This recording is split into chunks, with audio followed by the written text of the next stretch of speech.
on Hello Culture Matters podcast. I am so excited to introduce you to our guest. But before I do that, here's a quote just for this episode. A sacred respect for constitutional law is the vital principle, the sustaining energy of a free government. Alexander Hamilton. Our guest today is one of my advisors, a great um, friend and supporter of Culture Matters. All the things that happen behind the scenes that let us do this type of fun show. People like our guests are a part of that so that you could all continue to learn from these amazing guests that we have. They actually started their career, which we're going to go into, with a story of, I would say, high spirit and confidence and leadership. They're extremely hard working and diligent and well respected by their colleagues. Actually met them for one of my great advisors who, if you listen to the show, you'll hear Peter Spergel. And they not only have their law degree, they actually have their MBA, and would never uh, come across like they're trying to make you feel less than. Our guest today is a humble and a great person, and I always enjoy our conversations. Chimuanya Osuoha of Lex Nova, or New Law, is here. And of course, the mantra of Lex Nova, character matters, which I love. What are the odds? So thanks for coming on the show today. I'm excited to learn from you. Oh, thank you. That was an amazing introduction. Thank you for having me on the show, Jay. I really appreciate it. Yeah, thanks for Mhm. making the time. Yeah, I'd love to know, because you studied psychology, so Mhm. the minor Japanese. You also did stuff on the global studies and if I understand, the Eastern hemisphere. You studied that. Now you're advising business owners, who are a lot of our listeners, how to Mhm. build, how to structure their agreements and how to plan for the future. My Mhm. first question is, like, where's the crossover with psychology and sociology? How important has that background been in business and in Mhm. advising business owners? Actually, psychology and sociology go hand in hand. So when I first entered into college, honestly, I wanted to go in as undecided, but my mother, being the Nigerian woman that she is and also a professor, said you need to have at least something going in. And psychology was the most interesting class I found in high school doing AP Psych. Going into it, I realized quickly that the sociology majors, well, I think I took one class, Intro to Sociology, and seeing that psychology just focuses on the mind, I also wanted to learn about the culture, what shapes people, because in psychology, there's always the question nature versus nurture. And psych, you're focusing on nature a lot, and sociology, it's the nature around you, your society, your community, your family, and friends who make you who you are. So I thought it would be a Right. perfect blend to join those two majors together. And how it goes into law, it really, this is a service-oriented field, getting to know people, making sure that you're not only helping them with their legal matters, but you're counseling them as a person, understanding who they are, making sure that they feel that they can trust you and that their matters are in safe hands. So you're not just a lawyer, but you're also kind of a psychiatrist, a psychologist Mm. for them as well. You're a friend, you're a confidant for them. And I find that my psychology background and sociology background has been really helpful in me being able to not necessarily shape myself to be someone that is confident for the people, but understand what it is that they need in that moment and being able to offer that both emotionally and work wise. Mm. What are some of the things our business owners that are listening need as they're growing? What is it that they, in terms of uh, what? What do they need in terms of support, in terms of resources in the beginning of the business, right? It's the first couple of years. What are some things that Mm. you've picked up working in the trenches with some of these business owners? And of course, as one yourself, because I want to get into that as well. So I started doing law, let's see. I started as a lawyer in 2021, I believe. It's only been 3 years. So I'm still a baby lawyer, if you would say. And I And have you're had the already on pleasure. podcasts. I mean, we can talk about that too. I know how far I've come already, Yeah, but bam. Like, wow. I've had the pleasure of helping a few companies, a few clients so far start in their early process of forming their business. And I found, especially for example, like I do a lot of work in the securities field with helping clients through the funding portal application to become a regulation crowdfunding entity. And in that area, I feel that a lot of clients sometimes it's just learning, they're uncertain about exactly what it is that they need to become that funding portal entity. But on top of that, it's a lot of uncertainty, a lot of second guessing themselves. And I'm there to let them know that whether their initial thoughts are right and to push forward, to have more confidence in themselves and the ideas, but also sometimes you need to be able to tell them, okay, we're going a little too far left in this situation. We need to come back to center, right? Mm, I think sometimes you might be overthinking things because this is your, you know, first company. This is a very big type of entity that you're trying to create that involves a lot of people helping a lot of other companies in creating gathering funds for their own businesses to make their dreams and their family streams come true. So it's something that I have to find a balance in encouraging them to have more faith in themselves and pushing forward with what they're doing and their ideas, but at the same time being able to reel them in if things are just going a little too far out into the what ifs. We need to focus on what is, not what if, right? So that's mm. one thing I've been learning how to do so far. And I think I'm getting a little better. This year has been, or it's been an easier process for me. But the first 2 years, I also really had to learn how to gain confidence in myself as somebody who is a confidant. And Yeah, now yeah. I think I'm like starting to, grow into my own self. I'm out of the infancy stage. I'm more so now a toddler in that. In aiding other people and assuring them in their ideas. What do you think are some of the attributes of the successful newer entrepreneurs that you've come across? Are there some attributes that stand out that Hmm. you know, yeah, our audience could resonate with? I think listening skills, them being willing to listen to others and take advice from others, in addition to, and then adding that to what they already feel, what they already think, and the decisions they're already planning.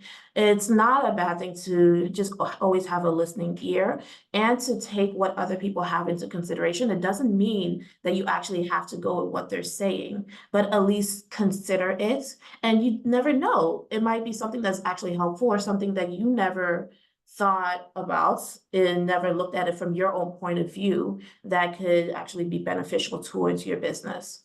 So I Mm, think that's the best thing. Some closed ears are never good when you're trying to, start a business and you think everything that you're doing is right. There might be people who are more experienced in certain areas than you that have gone through what you're going through or something even more tumultuous that can give you that guidance so that you don't have to go through that and you have a smoother, mm. process through it. Yeah.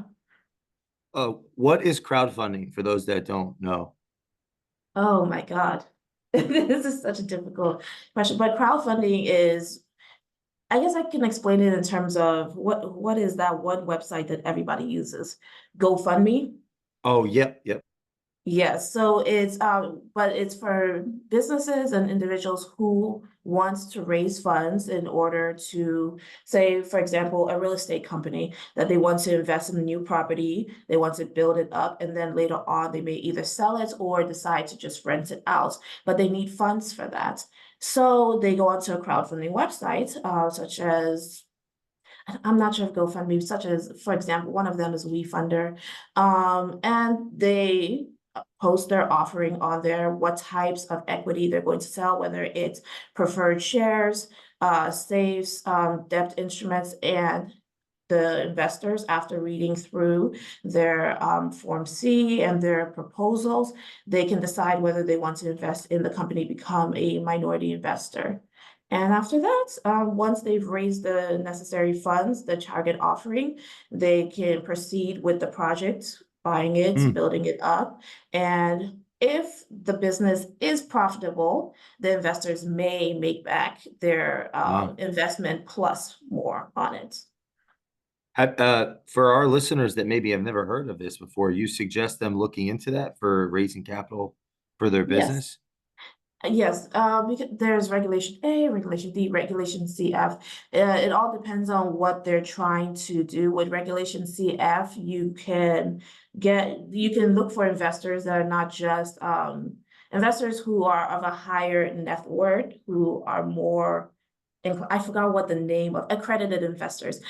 Got it. With Regulation CF, you can raise funds from accredited investors and non-accredited investors. So the everyday people like me. Wow. So people who don't necessarily have a business, well, I do have a business background, but have a business background in terms of investing. Somebody, Mm, everyday person on the streets who's, just going through their daily lives, and maybe they see this and they want to invest $50, $100, whatever the minimum is that they believe in your project. So that's a greater that's one reason why I like Regulation CF. It opens the doors to more people, and you have a wider range of people that you can advertise your offering to, mm. and who can support your projects that you want to build. What was the inspiration behind the business learning? Because you in school for law, Mhm, that's a whole I was watching some YouTube videos. What is corporate lawyer? And there's the litigators and there's the other mhm, people that are looking. And this was just some guy's opinion, like that are not sure where they know they don't want to be in a courtroom. That was it, what this guy was saying. And mhm, there's this broad category of corporate law. But then, mhm. and maybe you could elaborate on that. But then you also studied business. You got your Yeah. MBA. So what was the inspiration behind that? Oh, let me see. So when did I graduate undergraduate? I graduated 2017, I believe, but in 2015, 2016, winter break, we had traveled back to, me and my family had traveled back to Nigeria. And while we were there, we had gone to the markets to go shopping for clothes and whatnot and material to have some clothes sewn for us. And I had realized, I was talking to my uncle who had taken us. I was saying, the clothes that are being sold in this market for what, $1, $2 American cash, but in Naira, it'd be like maybe 5,000 Naira. I was like, this type of clothing is very popular right now. There's a resurgence of African culture in pop media. It was around also the time of Black Panther and everything like that. So there was this interest in just hyper focus in pop culture on African apparel and culture. Wow. So I thought this would be a perfect time. Like if these vendors in the market were to sell this abroad, they could sell it for a lot more. And my uncle had told me, he told me, then why don't you start one? Why don't you start one? It's very normal for people of my tribe to be very entrepreneurial. The Igbo tribe, we're known as an Wow. entrepreneurial group. And I've always grown up with everyone around me having a business. My grandmother, when I used to live in Nigeria, she had a cake making business. She was a hairdresser. She had her own hair salon. There's never been a day where she hasn't Mm. had something. Even now, at her age of, I believe, 82, she she has her own farming business that she just started just to keep herself busy.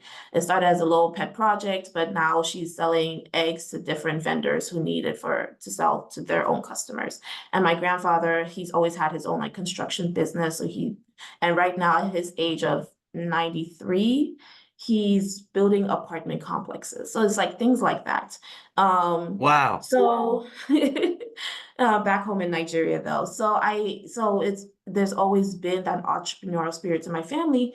So I decided to take my last like $300 that I had as, a broke college student, and bought a bunch of clothes in the market and put it in my pink suitcase, went back to the University of Pittsburgh, and you would see me carting that suitcase up and down the streets of the Fifth Avenue and Forbes Avenue, going from place to place wherever I knew students congregated the most, such as the William Penn Union, and I would open the suitcase and set up shop there and start selling and hawking my wares. Sometimes I would even go to some professors' offices that I'm really close with the suitcase and tell them, so are you interested in Wow. buying some apparel that has cultural meaning to it, things like that. So it was a very integral part of my last few years in undergraduate, and I really loved having the chance to not only sell these items but also teach people a little bit more about my culture, my country, and what was the meaning behind these items. Because a lot of times with what was happening with African culture being popular in media at that time, people were just focusing on, they'll just buy dashiki, but they don't know where it's from. The dashiki is a Ghanaian cultural clothing. It's not something, it's something that I guess people attribute to Pan-Africanism, that it represents the entire country, the entire continent. But each country has its own different flavor, own different style, own different cultural wares and things that have meaning to that country. And even within that, uh, uh, um, each tribe has their own different cultural wear as well. So not Wow. one specific thing can represent us as a whole. And that's what I was teaching people as well. And I thought it was something Wow. that I would like to continue as well. But as a 20-year-old, 21-year-old, I didn't know how to scale a business. I didn't know how to make this any bigger than I needed to. I didn't even know that I should probably create an LLC or a corporation, something to have what I'm earning under. So Wow. I then thought about possibly going to business school. I knew at that point that I didn't want to continue in psychology and sociology for my master's. I did have the opportunity to. My sociology professors were telling me to continue to my master's, but I knew it wasn't for me. So I thought about business school, talked to my mom a little bit, and she also pushed for law school for me. And at first I was just like, no way. No way. I don't, what am I doing in law school? I'm not interested. You're just trying to have your little lawyer, because with African families, they have the lawyer, doctor, and engineer. Those are the three Wow. career pathways that you have to have. And my sister, that's a year younger than me, she was already on her path to being a doctor. She decided her career path when she was 3 years old and has worked tirelessly since to achieve that. And me, I was a little Wow. bit more of an aimless soul, for lack of a better word. And she just kept pushing, pushing, and I ended up deciding that okay, I'll give it a try. I'll give it a try. I tacked on the pre-law Wow. courses to my litany, my list of different things I had going on, and I studied for the LSATs about 3-4 months, took the Wow. LSATs. Then the very next day, after I took the LSATs, the very next day, I was on a plane to Japan for my study abroad program there. So, Wow. so got back, got my results, decided to take it once more, got the same results, and then I just applied to the schools that I wanted to, and I got into William and Mary, and I was on my way. I was also supposed to take the what is it called? And you do the GMATs. I was going to take the Okay. GMATs, but I was so burnt out by that point with studying for the LSATs. Anybody who studied for the LSATs knows the burnout from that. So I convinced my mom. I said, let me go to law school because law school is supposed to be very difficult. Let me see what the scheduling is like the first year. If it's something I can manage, then I'll take the GMATs then and add on the MBA. So that convinced her, that calmed her down a little. Wow. I went to I got into William Mary. I went there. My first year was really nice. First semester though, it's a whole new way of thinking. So it was a struggle getting into, the rhyme and rhythm of things, learning how to think like a lawyer, how to test like a lawyer, because that one test at the end of the year is your sole grade. So it Whoa. really matters.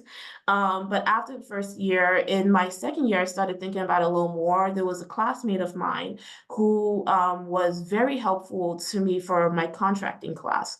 And I hadn't seen him around for a while. And I finally saw him in the school in the hallway. And I asked him, where have you been?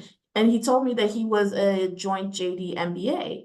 And he was now over the MBA school for that year solely, and talked to him a little bit more, found out how it is with balancing the work between the law school and the business school, getting that firsthand experience. Then he also connected me with somebody in the administrative office of the MBA program, and I spoke with her.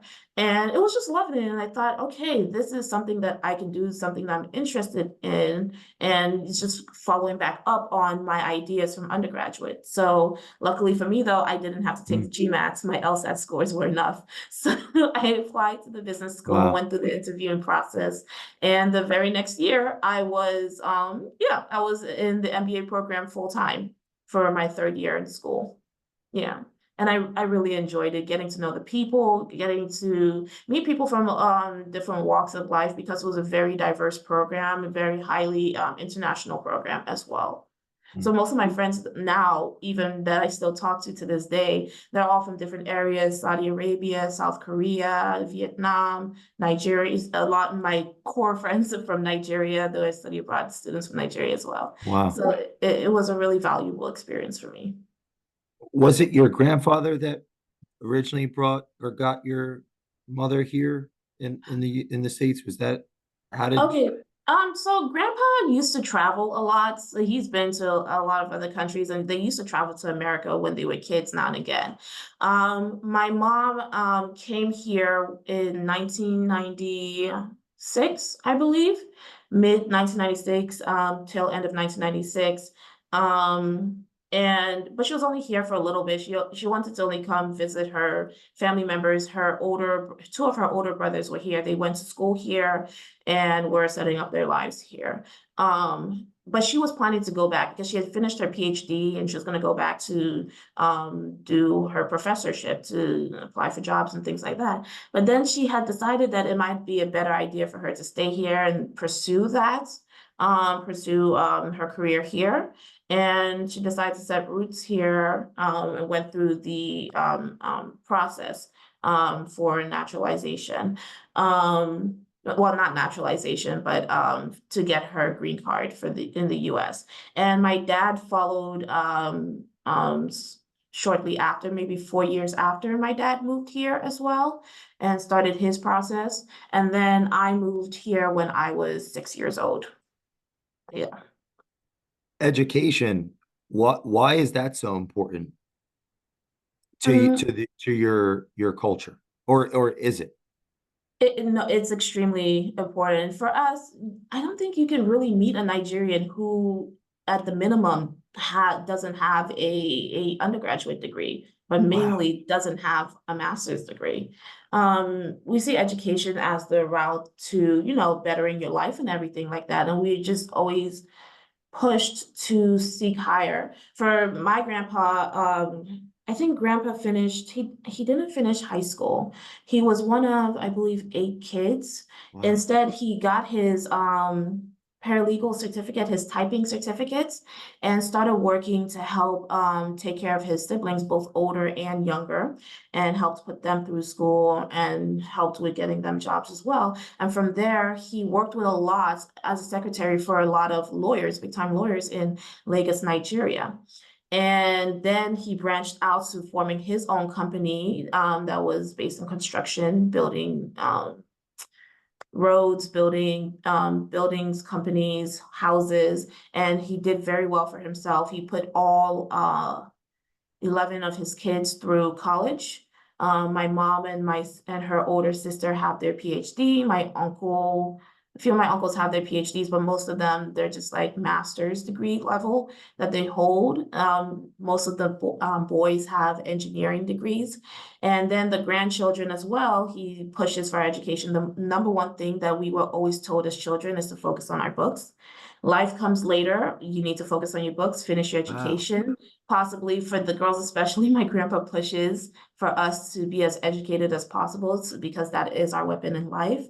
Somebody who's highly educated will never go hungry, is our motto. You'll always find a way to, advance in this world for yourself. Even my little sister right now, my youngest sister, she just finished with her undergraduate, not her undergraduate, her master's degree in public health. And my grandpa is asking her every day, so when are you going to do your PhD? I need another doctor in the family. When are you going to do your PhD? Wow.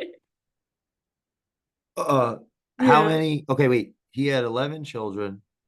They have hmm kids. So how many grandchildren are there?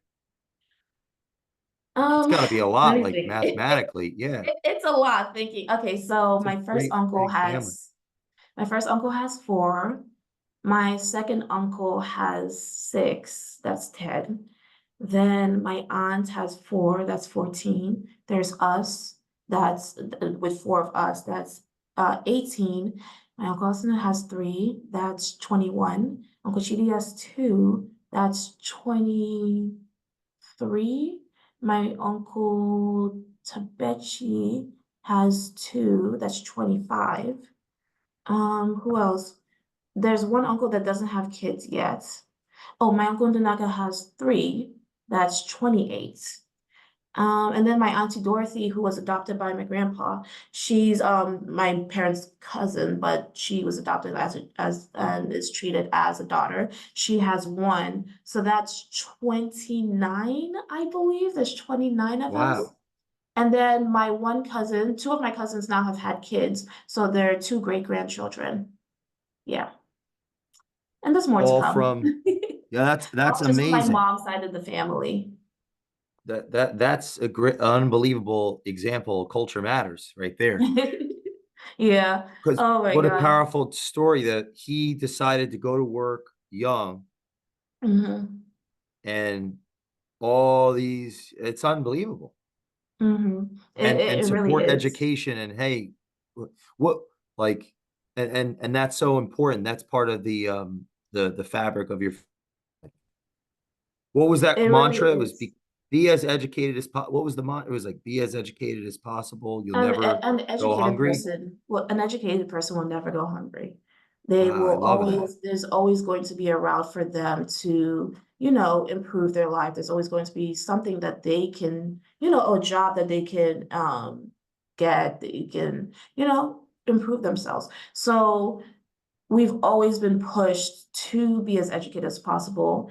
It doesn't matter where you get the education from. Well, it does. They went to college and Yeah. as high as you can go. Honestly, my grandpa wouldn't mind me also going back to school to get a PhD too, so that I can have doctor lawyer in front of my name. Yeah. My uncles, whenever they come into I'm at my parents' house and my uncles are there. The first thing one of my uncle always screams is barista, barista Osuoha.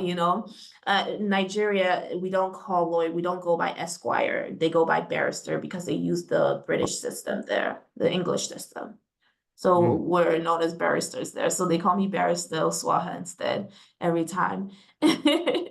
When I was preparing, I've noticed that William and Mary was uh the first school hmm 79 law school in America. Did that The have first any meaning to you? the first law school in America, second law school in the English speaking hemisphere. Wow. Yeah, that's their claim to that's their claim to fame. It did have a bearing on the school that I decided, and I think I only toured three law schools. One was Villanova, the other one was Temple Law, and then William and Mary. I also wanted to tour Richmond Law because I had gotten in there, but my parents were like, no, we just wanted to see this one and let's go. And they were very impressed. It was a small community, so the teacher to student ratio was wonderful. So if you really need help, it's easy to get a hold of your teachers. And it was a very quiet environment in Williamsburg, Virginia, perfect for studying. So they were really pushing for me to go to William and Mary and whatnot. And I liked the community there. I thought it was really nice. The students that I talked to were very welcoming and very informative. So I ended up deciding on William and Mary. And your tribe was called what? The Igbo tribe. I'm part of the What's Igbo the tribe. history behind the Igbo tribe and why are they so entrepreneurial? The history behind it? I'm not fully versed in the history behind it. We've just always been there. Why we're Wow. entrepreneurial, I don't know. We just have the spirit of entrepreneurism in us, and we're very much go-getters. There back home, you'll always, even if somebody is, for example, a housewife, a woman that's a housewife, that woman at least has four businesses on the side. Nobody Wow. stays idle. An idle mind is a very dangerous thing. So you always have to have something to keep you busy. And just raising, even when, for example, my grandmother, when she and my grandpa got married and they started having kids, the women in the village came to her to tell her a funny story. They came to tell her, they're just like, okay, you need to start your business. You need to start something outside because it's not just with child rearing which is something very important, but they said you also have to do something outside that's for yourself, something that's going to keep your mind going and something that's going to get you up every day aside from just taking care of the kids, because once the kids go off to school, and we start school early back home, once the kids go off to Oh, school, you won't really have as much to do. You want something, to always have your own as well in life. Don't always just be complacent and stagnant. Always. for the audience that is like that doesn't know where Nigeria is, where kind of is it because Okay. I think I know there's 54 countries in Africa. I don't know if that's changed. Yeah, I believe it's 54. So Nigeria is in West Africa, where we share a border with Cameroon, Ghana, Togo, and a few others. It's right at so everyone knows the iconic African, it looks like a panther, like a wildcat. I just love how our continent is shaped. It's my favorite. But like we're right on the neck area Oh, of the country in the west. in the west, northwest Mhm. or south? Sorry, that's southwest. No, just west. We're Oh, just West Africa. oh, got it. Okay, yeah, I'm Yeah. not the best geographically, and No so worries. I want to ask a question earlier about there's different attire has different Mhm, stories behind it, different meaning mhm, behind it. mhm. What to you is important? Why is it important for our listeners to think for a second about the meaning of things, the significance of things, what where the story behind them? Why do you think that's important? Oh my God. That is actually a really good question. Everything has a story, just like every person has a story, right? And we should always give people the chance to not only show us who they are, but tell us who they are, right? And what their origin is. It helps us better understand who they are, why they are the way they are, and better yet, how we can adjust to them as well as how we can better teach them about ourselves. So with knowing the origins of things, people like for us, our culture is intrinsic to who we are. Anytime somebody asks me, "Oh, who are you? What are you?" My first thing is I'm Nigerian, and then next is I'm Igbo. We're very proud people. The Nigerian, anyone, especially any African from any African country, will tell you the people who are the most proud about where they come from and who they are Nigerian people. We're known even as the African giants. So we're Wow. very big on that. Um, and to me, it really shaped who I am as a person in terms of just my confidence, my belief in myself. My mother, every time I've ever experienced self-doubts or spoken about it, she always emphasizes that is not who we are as a people, you know? We're people who we have fought for our independence. We fought to be who we are today, to get to where we are today. So, and we are very confident and very self-assured in who we are as a people. So you yourself should carry that with you, carry yourself with pride. Everywhere you go, you should be confident because you will succeed just based on who you are, how you were raised, the culture you were raised in, and the people who are supporting you in the background, my community. It's very intrinsic, you know? So for me, it is just getting to know me is getting to know my culture, getting to know me, it's getting to know my family, getting to know the people who raised me because I'm a reflection of them and Mm, what they have instilled in me. wow, that's really powerful. Thank How about our listeners that are thinking of going, maybe they're working three jobs and they want to Mhm, pursue education, but mhm. they don't know like how to do it, or if Where to they can't, start? maybe they're doubt. Yeah, like what advice? Because there's listeners that I mean, you met one of my best friends that you went to school later in life. Are some Mhm, of our listeners are they want to go do education, but they don't. Maybe they have to work 4 jobs to just pay the rent. mhm. What's your advice on where to start and how do you approach that? And what would be some tips? Well, for me, I can't claim to know everything because I will say I've had a privileged upbringing in that sense, in which I knew from the start that from high school I was going to go to college. Then from college I was going to go to my master's program. Then from my master's program I would have probably gone to a PhD program or something. And I always knew that I would have support financially and whatnot with all of that. But so I can't necessarily speak to those who themselves did not have those privileges that I did. But I would say that if you want, it's never too late to get an education, right? And there's always ways around it. For example, you can always start first with a community college. Start those first 2 years. There were students, classmates of mine from high school who didn't necessarily have that financial privilege. So they started off their first 2 years in community college, making sure whether it's part-time or full-time, making sure that they got the grades needed and they applied to scholarships during that process so that they can transition to the 4-year college for the last 2 years. So that's less of a financial burden to them. So that's always a route. And there are always scholarship opportunities everywhere. I remember when I was applying for undergraduate and I would just Google scholarships.com.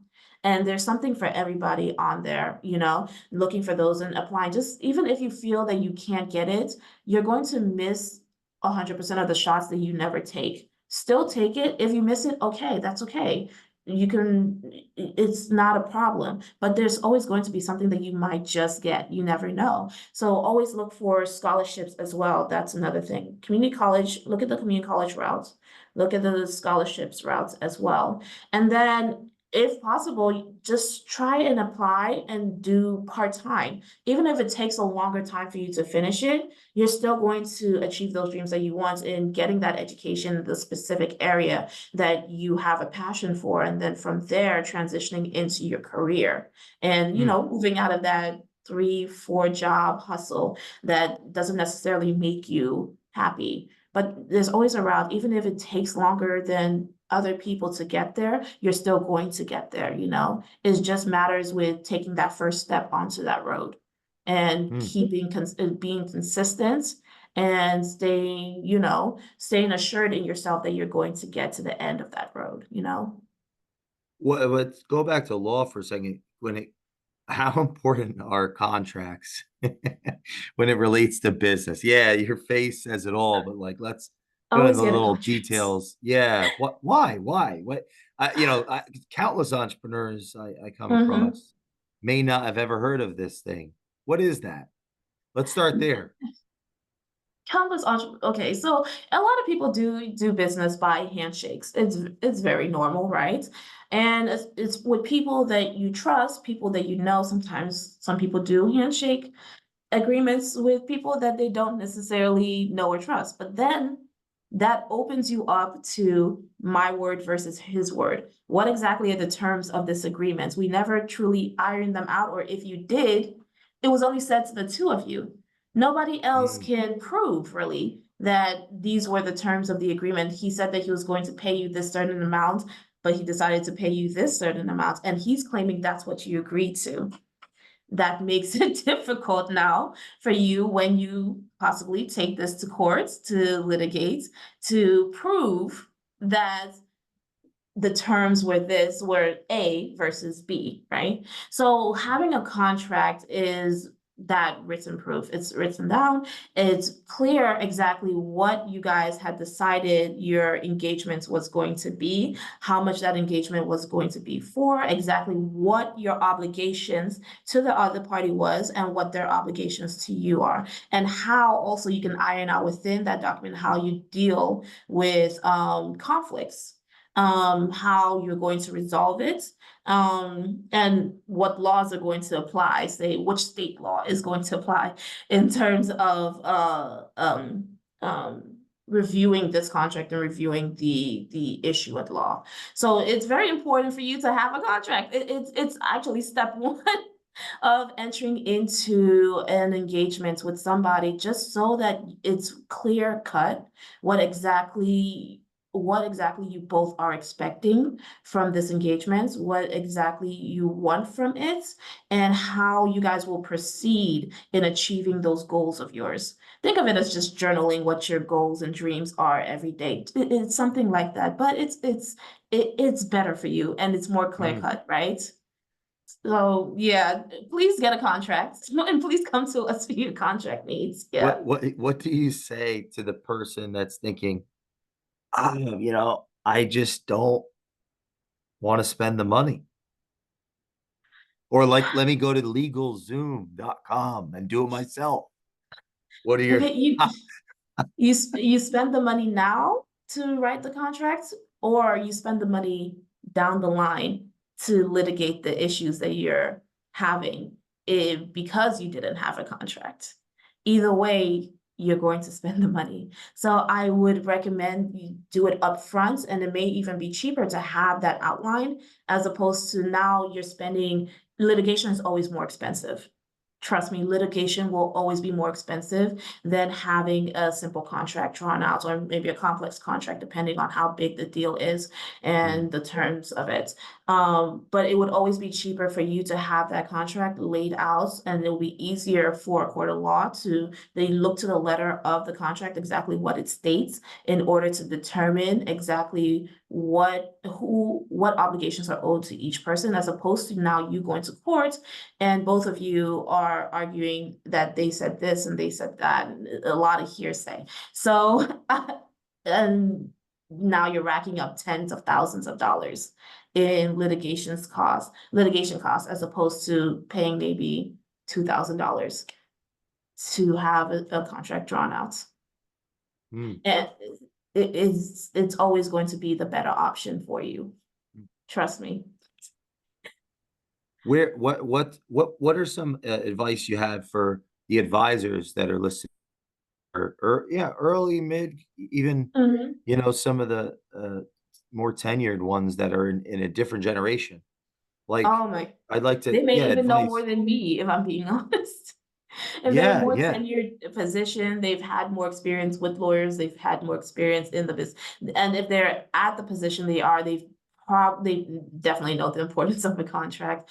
Um, I don't know. Honestly, I would like to ask them what advice they have for me. That why is why do you have you always been, because when I was preparing, it looked like you had internships and you did menteeships, or under professors. So like, Mhm. what was that always important to you, to seek knowledge from those that have come before? And do you think Yes, that's and helped with your career? yes, and also those internships and menteeships were they're required for law school. That's one thing I loved about law school. In undergraduate, I'm a first generation college student in America, not a first generation college student per se because of my parents. They're both highly educated. Um, But in the US itself, I'm the first child of my parents and the first to go to college amongst my siblings, of course. So I didn't necessarily know about the importance of internships until I got to junior, senior year, and I started applying for for law school. And of course, they request for your resume. And I didn't have much to put on there besides my clubs. I really wish I knew that I should have started internships so that I have some work background and experience to talk about in terms of how I am in leadership positions in a corporate setting, right? As opposed to just a club setting or with my study abroad programs and whatnot. So starting with law school, our first year, of course, they're pushing us. We need to start applying to first year 1L summer law internships. My first year internship had been with the Bucks County what is it, the Bucks County, the DA's office.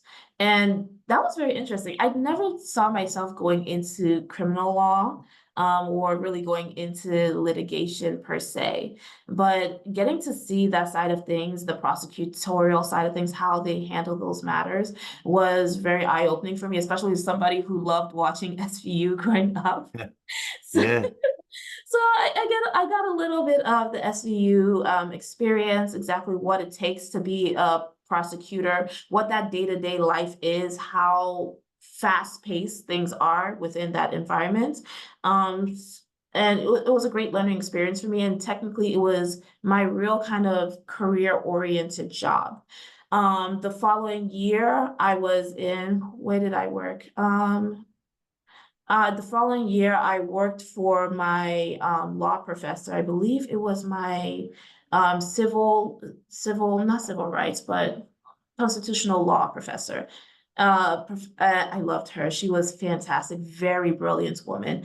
And Mm. doing research for her for a paper that she was going to write. She had been a little bit of a mentor to me throughout the entire process in William and Mary. She was the only Black female professor at the Wow. time in the school. And just watching her, getting to know her some more and exactly her story and how she got to where she is was just it was an inspiration for me and showed me that I can really do well in this area. Because sometimes as like, you know, a student, a law student, especially as a Black law student, where in the school you're less than 5% of the population, you're not the norm in, and even within the legal field itself, we are 5% or less of the population of lawyers within the entire country. There comes a lot of self-doubt, whether this is the field for you, whether you're going to do well in it as well, exactly what those environments are going to be when you're going into it. But seeing somebody who is thriving and, you know, she's doing more than thriving within the field, Wow. you know, was very inspirational to me. And for me, I thought this is something I can do, this is something I can be good at, and this is something that I can thrive and grow within like this field.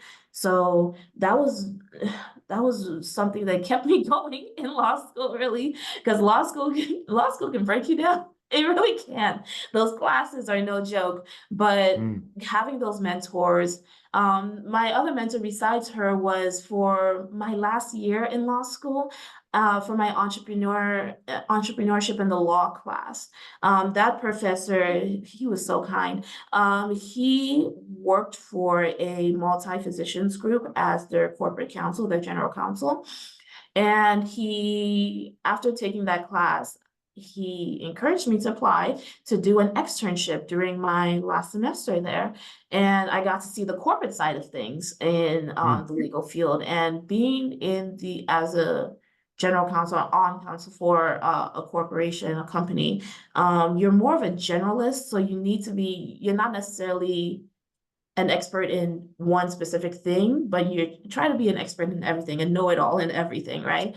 And it was interesting. Every day was something new within Wow. that field, as something I had to learn, something maybe we've already done something on, so I could just reference back to past materials, or I would have to then instead research new items and learn something new of the law to then recommend to the company, our one client, which is the company. And I really liked that area. So that's how I ended up here in corporate Mm, transactions.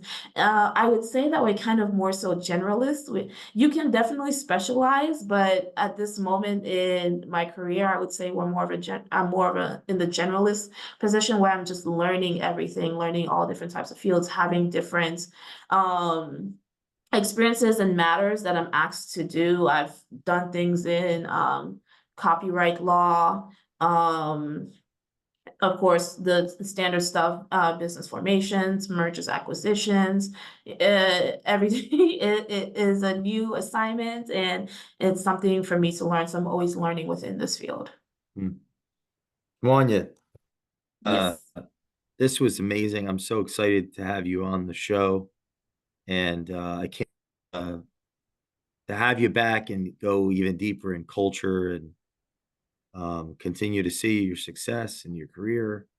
And I Mhm. appreciate you and the help. And I would tell everybody that's listening, Chimuanya is the real deal, one of Oh my my gosh. advisors, and you should definitely look into Lex Nova or New Law because character matters. It's a great group of people that I really respect and that are helping us continue to succeed.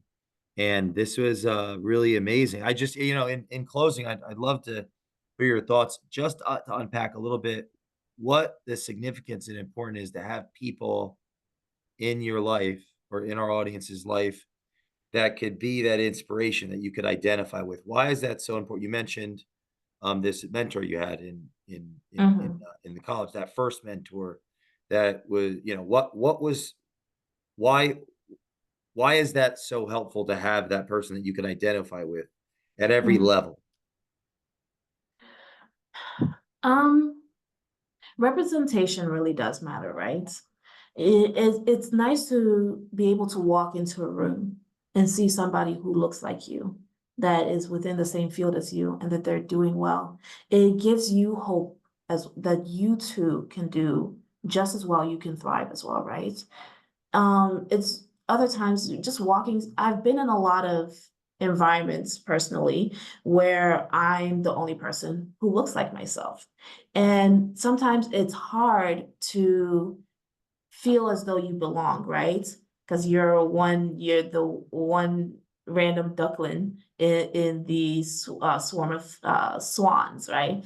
So having somebody that looks like you there, so having somebody that can guide you through the process, knowing that they've been in the same position that you have and they've made it out and they're doing well is reassurance to me that I too can do well as well, right?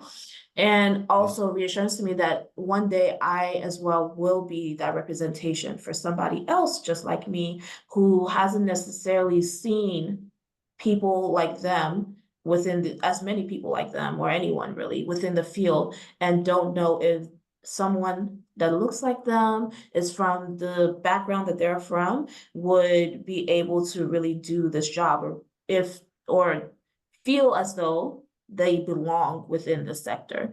And I want to be there, just like my professor was, to let them know that they belong here equally, just like everybody else. They too have, they're smart individuals. They made it to law school, just like their other cohorts. They're doing well in there. And girl, you got that job. So clearly, people see something in you. You are a brilliant person, you are hardworking, and you deserve to be where you are and continue to grow and advance in the field that you are in. Don't let that feeling sometimes of self-doubt, feeling of, isolation a little from not necessarily being within a community of your own you detract you from being the best you can be and Mhm. being that awesome that amazing lawyer that you are destined to be, right? So that's why to me representation definitely matters, and I always want to be what my professors were to me, what my Wow. mom was to me, my dad was to me, my grandparents are to me, seeing them thrive and push forward in areas that they necessarily were not always the standard look in or they were always kind of a little bit like the outsider. They never let that detract them from achieving their goals and doing what they felt was their passion and just being rock stars within those areas that they chose to pursue their careers. And honestly, they're doing well. My mom especially, I'm so proud of my mom. She's doing fantastic. She's a professor at the University of Temple in biology. And every day that woman, she's such a hardworking person, and I look at her each day for inspiration because I know what she's gone through to get to where she is, and she tackles each day with a smile regardless. She doesn't let any of it bother her, and she says, "All I have to focus on is being the best person I am and, doing what's right so that my children can follow behind me." Mhm. That's amazing, and I wanna ask you to share what's the for our listeners that would like to get to know you better and potentially bring you into their team, Mhm. your counsel. What's the best way to, contact you? You could contact me at my email at cosuoha@lexnovalaw.com. Also, you can always visit our website at lexnovalaw.com. It has all my information, whether by phone or by email, and also the information of our other amazing attorneys as well. If you need anything in commercial litigation, real estate transactions, trust and estates, and corporate transactions, oh, and securities law, we have it all there. So yeah, please come on our website and give us a call or an email. We'd be happy to assist you in all your legal needs. Chimuanya, you're a rock star. Thank you again for coming on the Culture Matters podcast. If you're listening to this, please reach out to Chimuanya and leave us a review on the Culture Matters podcast, and we will see you next time. Thank you. Thank you.